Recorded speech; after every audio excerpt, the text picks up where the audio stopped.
साथियों, सद्भावना चैनल में आपका बहुत बहुत स्वागत और अभिनंदन है। हमारे लिए एक बड़े सौभाग्य की बात है कि एक जिंदा दिली मजबूत एक सामाजिक राजनीतिक नेता एनी पीटर हमारे यहाँ है, और जो दुर्ग से ताल्लुकात रखती हैं, छत्तीसगढ़ से आई हैं। सबसे पहले मैं जानना चाहूंगा कि हमारे दर्शकों को आपका परिचय दें। जी। नमस्कार साथियों, मेरा नाम एनी पीटर है। मैं छत्तीसगढ़ दुर्ग जिले की रहने वाली हूँ और मैंने अपना जीवन एक सोशल वर्क से स्टार्ट किया है। वहां से सोशल वर्क करते करते करते आज मैं राजनीति की सीढ़ी में चढ़ चुकी हूँ। जी जी। और परिवार में कौन है और आपकी शैक्षणिक जो मैं शिक्षाएं हैं? जी मेरे 3 भाई हैं, जी मम्मा है, जी पापा एक्सपायर हो गए, जी जी चाचा चाची है, उनकी 2 लड़कियां हैं। जी एक भाई की शादी हो गई है, तो भैया भाभी हैं, उनकी भी 2 जी बिटियां हैं। और मैं सिंगल लड़की हूँ जी अपने मम्मी पापा की, और 3 भाई बड़े हैं। जी और मेरी शैक्षणिक शिक्षा जो है जी। वो बीकॉम। देखो, कैसे आपका रुझान सेवा कार्य की ओर हुआ? कुछ कारण है कि आपने क्यों ये क्षेत्र चुना? मैं एक रोमन कैथोलिक लड़की हूँ, जी और क्रिश्चियनों को किस नज़र से देखते हैं, जी और उसमें जर्नल कैटेगरी दिया जाता है, क्योंकि हमारे नाम के आगे एनी पीटर है। जी पीटर यानी रोमन कैथोलिक, जी उसका मतलब होता है जर्नल। जी। तो हम कितनी भी पढ़ाई कर कर ले। लें, लेकिन गवर्नमेंट जॉब मिल गई तो ठीक है, नहीं मिली तो ठीक है, जी ये है। तो पढ़ते पढ़ते अचानक एक सर्व शिक्षा अभियान आया, जी। तो उसके तहत मेरे को जॉब मिला। Hmm. Government civil government job, Vineeta Sharma ma'am है जी हमारी। जी और वो ऐसे ही जा रही थी, तो मैं आंगन में झाड़ू लगा रही थी, जी जी। तो वो बोली कि बेटा पढ़ी लिखी लग रही हो। मैं बोली जी मैम मैं पढ़ी हूँ, हम्म। ऐसा करके। तो जी मैं उस समय 10वीं का एग्जाम दे रही थी। जी जी तो बोले बच्चों को पढ़ाओगी? जी। ढूंढ ढूंढ के बस्ती से, मैं हम्म। खुद एक बस्ती एरिया में रहती हूँ, जी तो बोले बस बच्चों को पढ़ाना है। तो मैं बोली ठीक है मैं पढ़ाऊंगी, जी ऐसा करके। तो उसमें बोले कि आपको 600 से 800 रुपये मिलेगा। जी तो मैं बोली मैम मेरे को 1000 नहीं मिलेगा। तो बोले नहीं बेटा जी नहीं तो इतना ही है। तो बोले आपके साथ एक और लड़की चाहिए। जी तो मैं जानती नहीं थी, लेकिन एक लड़की और एडजस्ट करी। जी जी और 6 महीना मैंने उसमें काम किया, और जी 6 महीने में मैंने 480 बच्चे को अपने दम पे, यानी पूरे दुर्ग जिले से ढूंढ ढूंढ के, जिनके मम्मी पापा झाड़ू पोछा बर्तन करते हैं, जी। जो माल उठाते हैं, फैक्ट्रीज में काम करते हैं, करते हैं। उनके बच्चों को प्राइवेट स्कूल में शिक्षा भी दिलवाई, यानी उनका एडमिशन करवाई। और इंग्लिश मीडियम में उनका एडमिशन हुआ, और किसी को 10वीं, खुद 10वीं का दे रही थी, लेकिन किसी को 10वीं किसी को 12वीं, क्योंकि कुछ कुछ बच्चे ऐसे मिले थे जी कि पढ़ पढ़ के भी छोड़ दिए थे अपना जी काम, जी घर की परिस्थितियों के जी कारण। मैं खुद एक मिडिल क्लास की हूँ, मेरे पापा ड्राइवर रहे, तो उस चीज को मैं बहुत अच्छे जी। से समझती। समझती हूँ, जी क्योंकि मैंने वो चीज फेस किया है। जी जी ये चीज है। तो मैं पढ़ाती रही, और फिर उसमें मुझे पेमेंट मिला, यानी मैं 7 या 8 महीने पढ़ाई और पूरा पेमेंट मिला। तो हम लोग का पेमेंट था 600 या 800 रुपए था, लेकिन जी। ईश्वर की दया से वो हंसने लग गई मैम। मैं जब वहां गई तो मुझे वास्तव में महीने में 1000 के अनुसार से मिला। मिला है। जी जी। ये चीज, आपके समर्पण को देखकर हाँ मेरी कि जो समर्पण बच्चों को आप हाँ। ये शिक्षा का तो पुंज जी, तो दे उस रही समय मैं हैं। जी एमपी छत्तीसगढ़ टॉपर बन गई थी, जी क्योंकि मैंने अपने दम पे, हमने जी बच्चों को दाखिला भी कराई और पढ़ाती भी जी थी। जी बच्चों को घरों घर जाके, बच्चे भग भी जाते थे, जी उनको लाना, उनको पढ़ाना, बोरा बिछाना, तो वो आप समझ सकते हैं। जी जी। छत्तीसगढ़ आजकल चर्चाओं में बहुत बना हुआ है, क्योंकि जो क्रिश्चियन कम्युनिटी है उस पर बहुत सारे आरोप लग रहे हैं इस समय, और असुरक्षित समय अपने को महसूस कर रहा है क्रिश्चियन कम्युनिटी। आप इसको कैसे देखती हैं?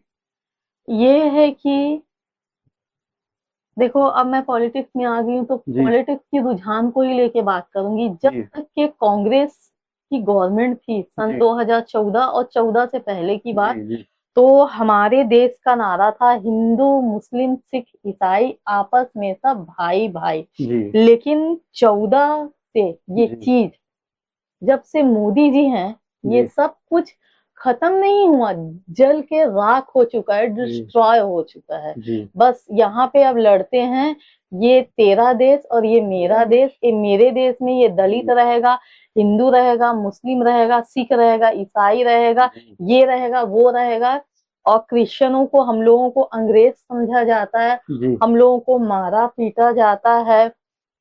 और कोई अगर क्रिश्चियन धर्म अपना रहा है, देखिए सबसे पहले तो ये बता दूं कि कोई कन्वर्टेड नहीं हो सकता। जी जी अगर मेरा नाम एनी पीटर है, जी मैं रोमन कैथलिक हूँ, जी मैं अगर ब्राह्मण समाज में या ठाकुर या हिंदू समाज में मैं शादी करके चली जाती हूँ, जी मेरे हस्बैंड का सरनेम XYZ है, जी तो मेरा नाम एनी पीटर फलाना जी जुड़ के ही आ आएगा, जाएगा। जी एनी ये नहीं आएगा। जी तो मैं अपना धर्म नहीं, हम्म, क्योंकि कोई किसी का धर्म नहीं छुड़ा जी सकता है। जी अगर मेरे को उनके हिसाब से और अपने हिसाब से ही चलना पड़ेगा। और वो ये पढ़ी लिखी इंडिया है, जी अनपढ़ नहीं है, चौथी फेल इंडिया नहीं है। जी अगर किसी को अपना धर्म अपना रिलीजियस बदलना है जी तो कलेक्टर के बिना वे नहीं बदल जी सकते। मैं एक क्रिश्चियन लड़की हूँ, जी मैं शिव जी को पानी देती हूँ, जी देती थी, जो भी है। मैं मस्जिद में भी जाती हूँ, मजार में भी जाती हूँ, मैं अपने दोस्तों के साथ आना जाना करती हूँ। तो जी क्या मैं हिंदू बन जाती हूँ? यही हमारा संविधान में हमको ये सिखाता है ये कि हमारे हम संविधान में है। अपने विश्वास को हाँ, स्वयं जी सकते लेकिन जब हैं कोई और अगर दूसरे का सम्मान करना चाहिए, जी हर एक धर्म सम्मान का। करना चाहिए। जी जी और लेकिन जब वही अगर दूसरे कौम के लोग जैसे मुस्लिम है या हिंदू हैं, अगर आते हैं हमारे चर्च में बैठते हैं, जी प्रेयर करते हैं, तो बजरंग दल वाले उनके ऊपर हावी हो जाते हैं कि ये उनको कन्वर्टेड कर रहे हैं। जी ये हिंदुस्तान है मेरे भाई, जी हिंदुस्तान में हम लोग स्वतंत्र हैं, जी हमको मौलिक अधिकार प्राप्त है। हिंदुस्तान में हम स्वतंत्र हैं और ये हमारा मौलिक हाँ अधिकार है। तो बहुत तमाम जो लोग जी, हैं जो अपने विश्वास को जीते हैं, जीते आप हैं। भी अपने विश्वास को जी रहे हैं, मसीह को जी रहे हैं। तो मैं जानना चाहूंगा कि मसीहत जो है, जो आप उसको जी रही हैं, कैसे आपको इस विषम परिस्थितियों में लड़ने के लिए मजबूती देता है? कैसे आप उस पर यकीन करती है कि यीशु आप में जिंदा है? मैं अपनी पूरी जिंदगी जी बाइबिल के उस पैराग्राफ में, सर अगर मैं फादर गलत हूं तो मटी 8 के 8 में है, जी मांगो तुम्हें दिया जाएगा, ढूंढो तुम्हें मिल जाएगा, खटखटाओ तुम्हारे लिए खोला जाएगा। क्योंकि जो मांगता है उसे दिया जाता है, जो ढूंढता है उसे मिल जाता है, और जो खटखटाता है उसके लिए खोला जाता है। तो मैं जीसस क्राइस्ट से बोलती हूँ, राजाओं के राजा से, इज़राइल के पुत्र राजा से, कि जी मैं आपसे मांगती हूँ, मुझे दीजिए। मैं खटखटाती हूँ, जी मेरे लिए राह खोलिए। मैं मांगती हूँ तो मैं मांगती हूँ, मैं ढूंढती हूँ और जी मैं खटखटाती हूँ, तो जी आपको देना पड़ेगा, क्योंकि मेरा विश्वास दृढ़ है। जी और आज वो मेरे को बहुत कुछ, हम्म, हर एक विषम परिस्थितियों में वो मेरे को देते हैं। जी और मेरा विश्वास बहुत दृढ़ है उनके लिए जी कि कभी मेरे साथ कुछ गलत नहीं हो सकता। और मैं जो मांगूंगी जी वो मुझे जो मैं 100% मांगूंगी देंगे, वो ईश्वर आपको देता है। ऊपर देता इस है। हालात में एक जो घटना घटी दुर्ग में, विशेषकर जो दो नन और उनके साथ जो 3 तीन बच्चियां थी बच्चे और थे, एक उनको लड़का भैया। गलत रूप से उनको परेशान किया गया, उन पर धन परिवर्तन का वो सर आरोप लगाया। आप उसमें एक चर्चित नाम था, तो आप इस पूरे दृश्य को कैसे देखती हैं? फादर आपको बताएं, शायद जी मार्च 25 या 24 मार्च का था। जी जी और 3 अप्रैल को सिस्टर लोगों को 3 या 4 को बेल मिल गया था। जी जी मुझे माइग्रेन का अटैक आता है, मैं बहुत बीमार रहती हूँ, अभी भी बीमार हूँ। 10 दिन में आईसीयू में थी, मेरे बाल सब कट गए, मेरे बहुत लॉन्ग हेयर थे। जी मैं सो रही थी, 25 तारीख था, जी और इतना देर सोती नहीं हूँ, तबीयत ठीक नहीं था। जी तो एक 7 साढ़े 7 बजे हमारे समाज से फोन आता है जी कि एनी, रेलवे स्टेशन में ऐसी ऐसी घटना घट गई है। तो जी हमने उसे बहुत लाइटली लिया कि शायद जल्दी जल्दी में टिकट नहीं होगा। जी जो भी होगा। जी लेकिन दिमाग से ये बात तो उड़ गया था कि बजरंग दल का कुछ खेल चलेगा, ऐसे करके। तो मुझे आधा पौन घंटा लगा, 8:30 8:45 को रेलवे स्टेशन पहुंच गई। जी। यानी 1 से 1.5-2 किलोमीटर में है। हम्म। और जिस परिस्थिति में मैं गई थी, ना मैं मुंह धोई थी, ना अपने चेहरे पे पानी ली थी। जी जी लेकिन जब सिस्टर लोगों का बात आता है तो कान खड़े हो जाता है, जब समाज की बात आती है तो कान खड़े हो जाता है, जी। इंसान तो खड़े ही हो जाता है। तो गई वहां जाके देखी तो बहुत गजब का लाउड था बजरंग दल का। जी मैं एक सिंगल थी, कोई नहीं था। उसके बाद फादर आए तो देखने से एक बहुत चर्चित चेहरा दिख रहा था, ज्योति शर्मा जी का। जी मैं बोली कुछ तो बात है, हमारे दोनों कान खड़े हो गए। मैं बोली अब बहुत टफ है, जी जी ऐसे करके। क्योंकि ज्योति शर्मा जी से मैं भिड़ती रहती हूँ, ज्योति शर्मा से। जी अगर उसके नाक में कोई दम किया है तो वो मैं, सिंगल लड़की। जी और भी होंगे, नहीं जानती मैं। तो गई वहां पे, जानते तो सब है सोशल वर्क से, और एज एक पॉलिटिशियन एक पॉलिटिकल। नाम बन चुका है। जी जी तो मैं गई तो बोले अरे एनी आ गई। तो फिर मैं गई, पूछी क्या हो गया, तो बोले कुछ नहीं, 1 से 1.5 घंटे की इंक्वायरी है। फिर छोड़, मैं भी 1-1.5 घंटे की इंक्वायरी है मेरे भाई, लेकिन क्या है, मैं पुलिस अधिकारियों से बात कर रही हूँ, जीआरपी वालों से बात कर रही हूँ, जी आरक्षक लोगों से बात कर रही हूँ जी कि क्या ऐसी बात है। अगर टिकट है तो भाई छोड़ देते, जी। इनकी तो ट्रेन मिस हो गई है। हम्म। तो बोले नहीं, बस इंक्वायरी कर रहे हैं। तो बस जाऊं पूछूं, उसके बाद लड़ाई झगड़ा चालू हो गया। वहां से जय श्री राम का नारा है तो यहाँ से जय जीसस का नारा है। मैं बोली यार ये तो अच्छा, हम फंस गए। ऐसा करके तो देखने से 1,500 से 2,000 लोग आ गए। जी अच्छा भी नहीं लग रहा था। और सिस्टर लोगों का मैं चेहरा तक के नहीं देखी थी, मैं अनजान, उन्हें तो मालूम भी नहीं बाहर क्या बात चल रहा है, जी क्या विषम परिस्थितियां हैं।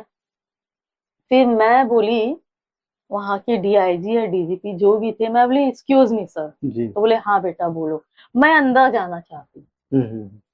तो बोले नहीं, किसी को अलावा। मैं बोली ऐसी क्या बात है, हम्म। जो ज्योति शर्मा है, जो कोई भी है, राकेश तिवारी है, बजरंग दल के जो हैं, वो जो भी है, उन वो आ रहे जा रहे हैं, प्रेस वालों को भी नहीं दिया जा रहा और हमको नहीं, क्यों। तो पता नहीं वो क्या सोचे, तो मेरा मोबाइल हटा लिए और बोले ठीक है आप जाइए, मिल जाइए। तो 3 बजे बहुत लड़ाई झगड़ा होने के बाद हम्म। क्या बोलते, मुझे अंदर भेजा गया। मैं गई तो सिस्टर लोग जो रोना चालू किए हम्म। और अपना दुख बताए, वो मैं नहीं बता सकती, जी क्योंकि हमारी एक मर्यादा है जी और हम हिंदुस्तान में रहते हैं। जी मैं सनातन धर्म को मानती तो नहीं, मानती भी हूँ और नहीं, क्योंकि हम एक मर्यादा में। जी तो उनसे मेरी क्या बात हुई वो शायद मैं यहाँ पे फादर जिक्र नहीं कर पाऊंगी। जी लेकिन जब सिस्टर ने बताए जी तो मेरे आंख से आंसू नहीं रुक रहे थे और कलेजा फट गया था और मैं टूट के बिखर गई। जी। और फिर ऐसा लग रहा था कि हे ईश्वर, या तो इनको रिहा कर दे या तो मेरे को मौत दे, हम्म। या तो तू यहाँ पे भेजा है तो मेरे को एकदम इनके लिए स्टैंड करके खड़े करना। जी। और फिर वहां पे एक दिमाग में एक कीड़ा आया हम्म। कि ये तो मेरे अपनी महिलाएं हैं, उनके लिए तो मैं आज खड़े हूं, जी नहीं तो धिक्कार है मेरी ऐसी राजनीति पे, ऐसी समाज सेवा में। मर जाना चाहिए अगर जी। मैं इनके लिए काम नहीं, मैं अपने मन में बोल रही हूँ। लेकिन अगर यहाँ पे वो हिंदू महिला भी रहती, हम्म। वो क्रिश्चियन रहती, वो मुस्लिम रहती, वो सिख रहती, वो मुसलमान, वो ब्राह्मण जो भी रहती, मैं आज उसकी उनकी बात सुन के मैं यहाँ पे खड़ी होती, चाहे मेरे साथ कुछ भी हो जाता, कुछ भी, यानी कुछ भी, जी कुछ भी। एकदम मैं दृढ़ विश्वास कर ली, बाहर आई, मेरे फादर से लड़ाई हो गया, वो मेरे को शांत करने की कोशिश, क्योंकि उन लोगों का गाली गलौज चालू हो गया जी था। हमारे लोग उनका गाली गलौज देख के क्रिश्चियन समाज भी जी लाउड हो गया था। तो फिर 5, 5:30 या 6 कुछ बज गया तो उनके ऊपर इतना गंदा, इतना धब्बा आरोप लगाया गया। बोले कि ये बच्चियां खाना बनाने नहीं जा रही थी, इन्हें धंधा करवाने, ये शब्द था। दोषरोपण दोषरोपण हो रहा उनका था उनका। कि धंधा कहानी जी, लेके जा रहे हैं और धर्मांतरण। जी, हमारा समाज एक शिक्षित समाज होता है, जी, एक पढ़ा लिखा होता है, जिनका काम सिर्फ साइलेंट रह के समाज सेवाकारी सेवा करने का काम जी, होता है।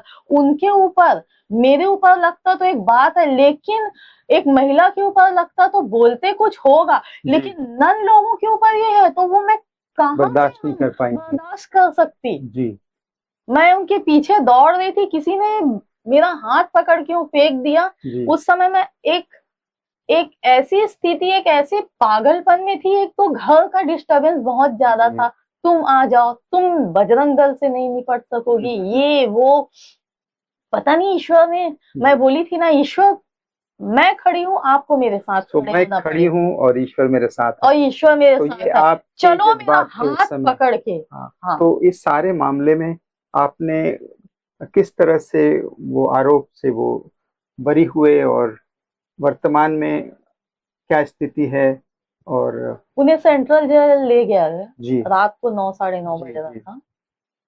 और ये जो 10 दिन था, जी, मैं इतना सा खाना खाती थी रात में और सुबह 7 साढ़े 7 बजे चली जाती थी। जी, जी, मेरी माँ, मेरे भाई, हम्म, बुआ, चाचा चाची जो भी है, सब डरे जी, थे, डरती, जवान लड़की है, कुछ भी हो जाएगा। जी, हम लोग एक बहुत गरीब लोग हैं, हम लोग कुछ नहीं कर सकते हैं, नेता लोग बस ऐसी बात करते हैं, जो हकीकत भी है, जी, नहीं कर सकते।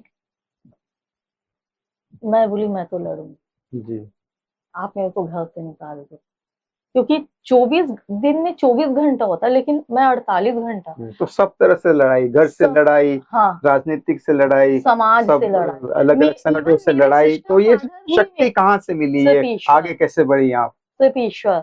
मैं सेंट एंटोनी को मानती हूँ। जी, मैं बोली आप मेरे साथ रहेंगे, आरिक माद अम्मा को बोली आप मेरे साथ रहेंगे, जीसस क्राइस्ट, आप लोगों को मेरे साथ रहना पड़ेगा और मैं देख रही हूँ आप मेरे पास खड़े हैं, जी, क्योंकि मैं उस वाइब्रेशन को जी, महसूस कर रही हूँ जी, कि मैं इतनी बीमार लड़की हूँ, मैं कैसे चल के आ रही जा रही हूँ रोज जेल, मैं कैसे, मेरे में तो हिम्मत नहीं था जी, उठने का।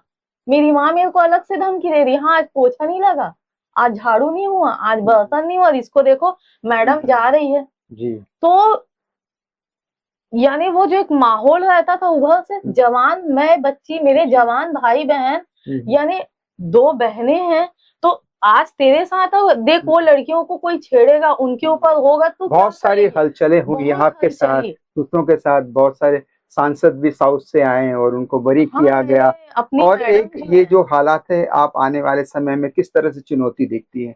किस तरह से आप अपने को एक लीडर के रूप में आगे आने वाले समय में प्रस्तुत करेंगी? क्या चुनौतियां आपके देखिए सामने? फादर जी, जी, मैं तो झूठ बोलती नहीं, जी, न कभी बोलूंगी। जी, मैं बहुत प्रेयर करी, रात में मेरी मैम है जी, सर्जरीता लेफ्लान जी, मैंने कॉल किया, हम्म, बोली बेटा तू परेशान नहीं होना, तू खड़ी है, खड़ी रहेगी आखिरी तक। मैं बोली मेरा गला कट जाएगा लेकिन धड़ खड़ा रहेगा। जी, बोली बजरंग दल है, मैं बोली मैं नहीं जानती, हम्म, भगवान तो नहीं है, ईश्वर से बड़ा कुछ नहीं है यहाँ जी, पे। चाहे आप उसको जो भी रिलीजन्स के हैं, माँ दुर्गा के रूप में देखो, शिव जी के रूप में, जिस रूप में आप, जिस भी धर्म के आप देखो, सिर्फ ये बोलना कि ईश्वर, आप सिर्फ अपने दायित्व के प्रति, अपने प्रेयर के प्रति आप कितने ईमानदार हैं ये देखिए, अपने दायित्व के प्रति, अपने प्रति कितने ईमानदार हैं ये देखिए सुनिश्चित करता है अपनी जिंदगी की अपनी राह। जिंदगी की। जी, वो बोली मैं आती हूँ, वो आई जी, और मेरे से अपनी बेटी के जैसे मुझे रखी, मेरा ऐसा हाथ पकड़ के चलती थी, और जब वो मेरा हाथ पकड़ के चलती थी और मेरे से, वो भी 10 दिन मेरे साथ परेशान थी, तो मेरे को लगता था ईश्वर मेरे साथ है, जी, क्योंकि ईश्वर खुद नहीं आते, आपके में दम है तो वैसे व्यक्तियों को ला के खड़े कर देते हैं, बस शर्त है आपके में वो विश्वास होनी चाहिए। आप में विश्वास होना मेरे चाहिए में जिंदगी विश्वास में। हो था। जी, और ऑल लेवल इंडिया से मुझे जो साथ मिला, जी, जो सांसद आए, जी, आते गए आते गए आते गए, हम कभी उन्हें जानते भी नहीं थे, जानते भी थे, मैं तो इतनी बड़ी पॉलिटिशियन नहीं रही, जी, बन रही हूँ, बनने की कोशिश कर रही हूँ। तो वो आते थे, कौन मुद्दा उठाया, ये बच्ची है, ये लड़की है। मैम बोलती थी, एनी बेटा इससे मिलना है, ये आ रहे हैं। आप पहुंच गई। मैं तो 8, 8:30 बजे मैं जेल पहुंच जाती थी, जी। क्योंकि मेरी माँ तो ऐसे मोबाइल फेंक देती थी, मेरा भाई तो यूं मुझे आंख दिखाता था।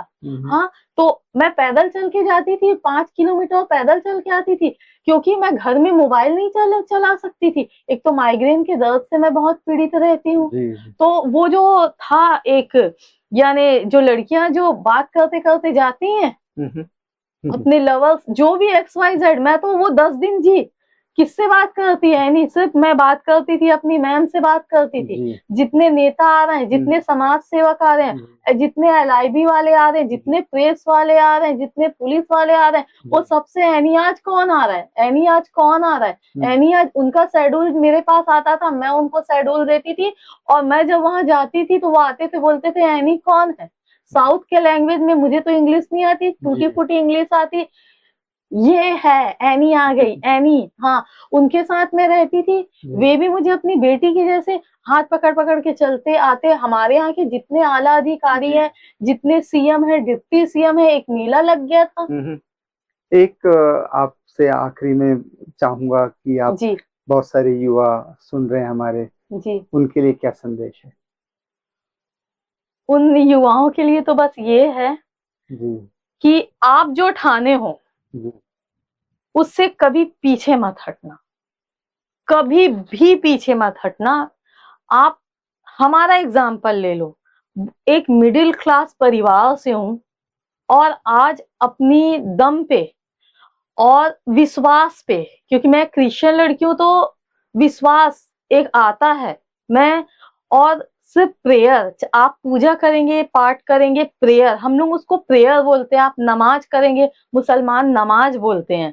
आप अपने नमाज में, अपने प्रेयर, अपने पूजा पाठ पे और अपने ऊपर इतना विश्वास रखना, ओवर कॉन्फिडेंस नहीं होना, लेकिन विश्वास रखना कि मैं इस लायक हूं और मैं ये चीज कर सकता हूँ, कर सकती हूँ। आई एम कैपेबल, मैं इतनी कैपेबल हूँ। मेरे पास पैसा रहे मत रहे, डजंट मैटर, लेकिन आप अपने साथ हमेशा खड़े रखना, क्योंकि जब आप अपने साथ खड़े रहेंगे ना, तो ये पूरा देश, ये पूरा हिंदुस्तान, वे लोग आपके शहर से, जिले से, स्टेट से और इंडिया से आपके साथ खड़े होंगे।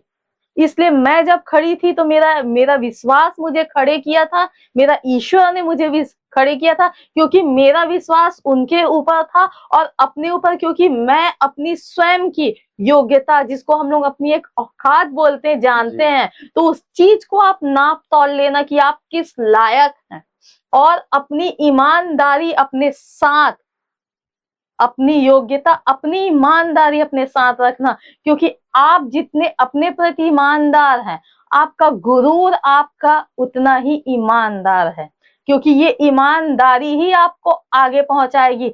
एक बार फेल होगे, 2 बार फेल होगे, 3 बार फेल होगे, लेकिन तीसरे पायदान, चौथे पायदान में आप कहाँ पहुंच जाएंगे आपको खुद नहीं मालूम, क्योंकि फेल होना भी बहुत ज्यादा जरूरी है।